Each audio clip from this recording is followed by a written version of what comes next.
लालची वड़ा पाव वाली। माँ, माँ।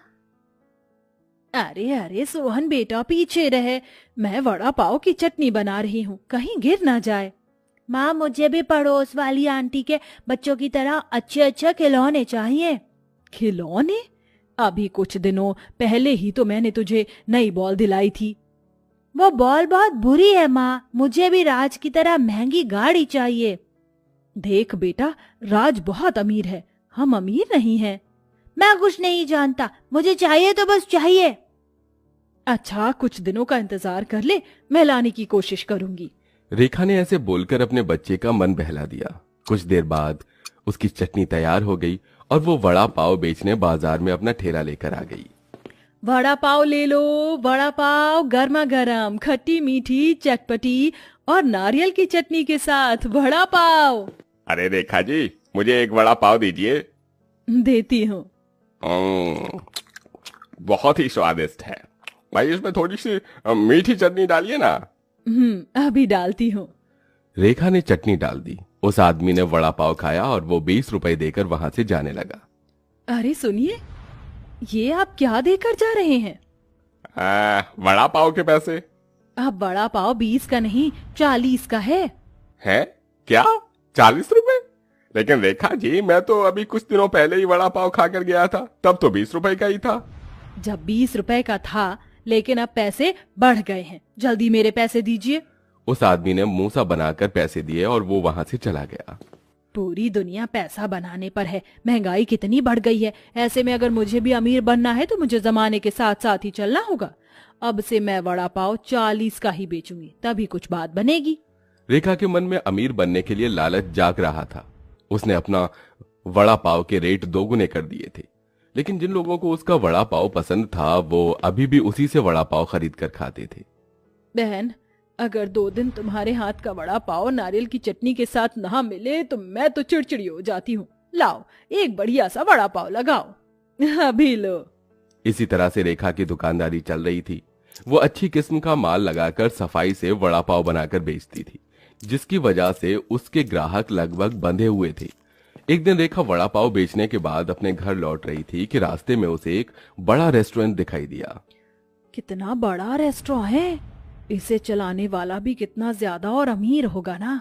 काश मैं भी इतनी अमीर हो पाती, फिर मैं भी मॉल वगैरह से शॉपिंग करती, अपने बच्चों को बड़ी गाड़ी में घुमाती। रेखा ऐसे ही सोचती हुई घर आ गई। जब वो अपने घर के बाहर खड़ी हुई थी तब उसने अपने पड़ोस वाले घर को देखा। वो 2 मंजिल का काफी बड़ा घर था। पास में ही गाड़ी खड़ी हुई थी और परिवार की चहल पहल की आवाजें आ रही थी। एक इन लोगों की जिंदगी है, जो सोचा वही मिल जाता है, और एक तरफ हम गरीब हैं। बस बहुत हुआ, अब मैं और इस गरीबी में नहीं रहूंगी। मैं भी अपने बच्चों को वो सारी खुशियां दूंगी जो अमीर लोग देते हैं। उन्हें अच्छा खिलाऊंगी, अच्छा पहनाऊंगी। रेखा के मन में न जाने क्या चल रहा था।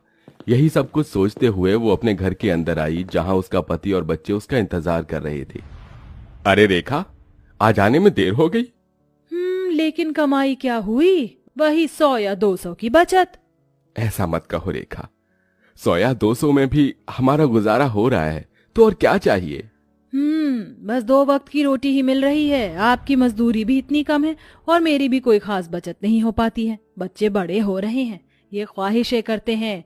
मेरा भी मन करता है बाकी लेडीज की तरह शॉपिंग करने का, अच्छी अच्छी चीजें घर में लाने का, लेकिन ये सब हमारे नसीब में कहाँ। हमारे पास जो भी है हमेशा उसी का शुक्रगुजार रहना चाहिए। अच्छा वो सब छोड़ो, आज मुझे ठेकेदार जी ने ये कुछ आलू दे दिए।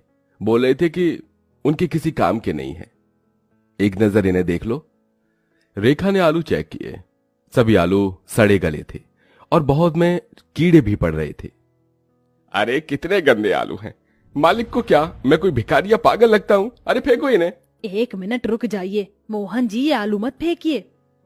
क्यों? मैं इन आलूओं को वड़ा पाव का भरता बनाने में इस्तेमाल कर सकती हूँ। इनका? रेखा, कहाँ दिमाग है तुम्हारा? ये चीज तो खराब है और तुम तो नग जैसी चीजों का इस्तेमाल करती थी। जानती हूँ, लेकिन मोहन जी मैंने जान लिया है, ईमानदारी से काम करते रहने से कोई कामयाबी नहीं मिलती है। सुबह से शाम तक ना जाने कितने ग्राहक आते हैं, लेकिन बचत नहीं होती। इसकी वजह है क्योंकि हम कुछ ज्यादा ही अच्छा माल लगाते हैं। पता है, ये बड़े बड़े रेस्टोरेंट वगैरह जो होते हैं ना, ये ऐसी ही चीजें लगाते हैं जिसकी वजह से इन्हें मुनाफा ज्यादा होता है। रेखा, ये तुम कैसी बातें कर रही हो? वो लोग नियत के साफ नहीं होते हैं जो ऐसा करते हैं। तुम चाहती हो कि तुम्हारा चलता हुआ काम ठप हो जाए? मुझे मत सिखाइए मोहन जी, मैं अब इस गरीबी से तंग आ गई हूँ। मैं ना अपने बच्चों की कोई फरमाइश पूरी कर पाती हूँ, ना ही अपनी। लेकिन अब ऐसा नहीं होगा, मैं वही करूंगी जो मेरे मन में आएगा। मोहन ने रेखा को बहुत समझाने की कोशिश की, लेकिन वो नहीं मानी। उसने उन्हीं सड़े हुए आलूओं से भरता बनाया और साथ ही उसने बेसन चटनी के लिए टमाटर वगैरह भी सभी घटिया किस्म के खरीदे। अरे वाह, इतने सारे वड़ा पाव का सामान पहले के मुकाबले आधे से भी कम दाम में आ गया। रेखा बहुत खुश हो रही थी। उसने अपने पुराने दामों पर ही लोगों को घटिया किस्म के वड़ा पाव बेचे। उसके ठेले पर उसकी पड़ोसन भी आई। कैसा चल रहा है सब कुछ रेखा जी? अरे रजनी जी, आप सब अच्छा ही है। चलो अच्छा है, आज तो मेरे बच्चे वड़ा पाव खाने की जिद कर रहे थे तो सोचा कि आपसे ही लेती चलो। वैसे मैं अपने बच्चों को ऐसे स्ट्रीट से खरीद कर कुछ भी नहीं दिलाती हूँ, पर आप तो अपनी ही हैं। सही कहा।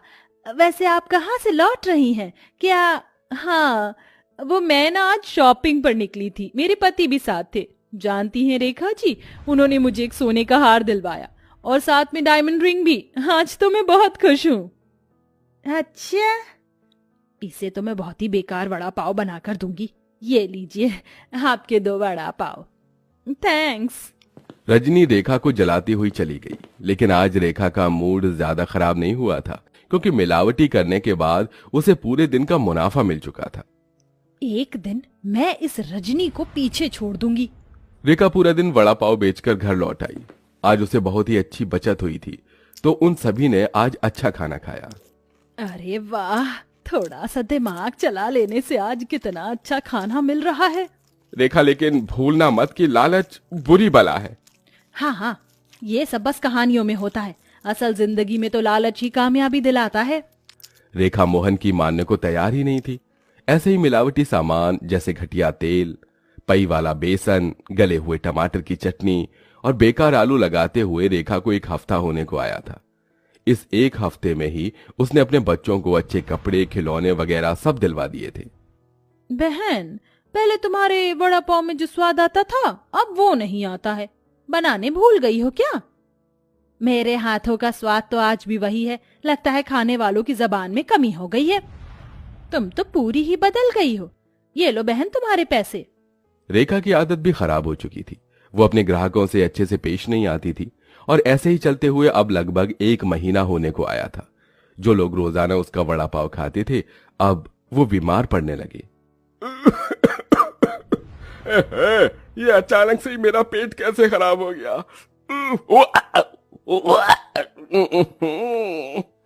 अब रेखा के ठेले पर लोग शिकायत लेकर आने लगे थे। अरे बहन, कैसा वड़ा पाव खिला रही हो? जब भी खाता हूँ मेरी तबीयत खराब हो जाती है। अच्छा, क्या सबूत है कि मेरे वड़ा पाव की वजह से हुआ है? तबीयत तो कैसे भी खराब हो सकती है। जाकर अपना चेकअप करवाइए।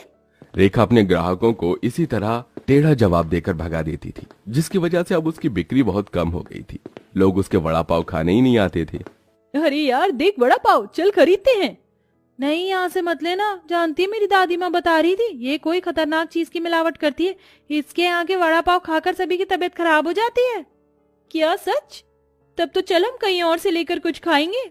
अब रेखा के ग्राहक इसी तरह से जाने लगे थे। अब ना उसके बड़ा पाव में वो पुराना स्वाद था और ना ही अच्छा सामान। दिन में अगर एक ग्राहक भी आ जाता था तो वो भी फिर कभी नहीं आता था दोबारा। लगातार ऐसा ही चलने से रेखा परेशान हो गई। उसे अपनी गलती भी महसूस हो रही थी, लेकिन वो उसे मानने को तैयार नहीं थी। एक दिन वो अपने पति से बोली, अजी मैं कोई दूसरा काम करूंगी। ना जाने किसकी नजर लग गई मेरे काम को, कोई ग्राहक ही नहीं आता है। अरे नजर नहीं लगी, लालच खा गया। मैंने तुम्हें कितना रोका था रेखा कि लालच मत करो, लेकिन तुम नहीं मानी और तुमने अपने हाथों से अपने ही पैर पर कुल्हाड़ी मार ली। तुमने अपना चलता हुआ काम खुद ही ठप कर दिया। जानती हो, कामयाबी मेहनत से मिलती है, लालच से नहीं। तभी तो कहते हैं कि लालच बुरी बला है। अपने पति की बात सुनकर रेखा सिर पकड़कर बैठ गई। अब उसे अपनी गलती महसूस हो गई थी उसने आगे से फिर कभी लालच न करने की कसम खाई और वापस से अच्छी किस्म का सामान लगाकर ही उसने काम को दोबारा शुरू किया। धीरे धीरे अब उसके स्वाद से ग्राहक लौटने लगे और अब सब कुछ ठीक होता जा रहा था।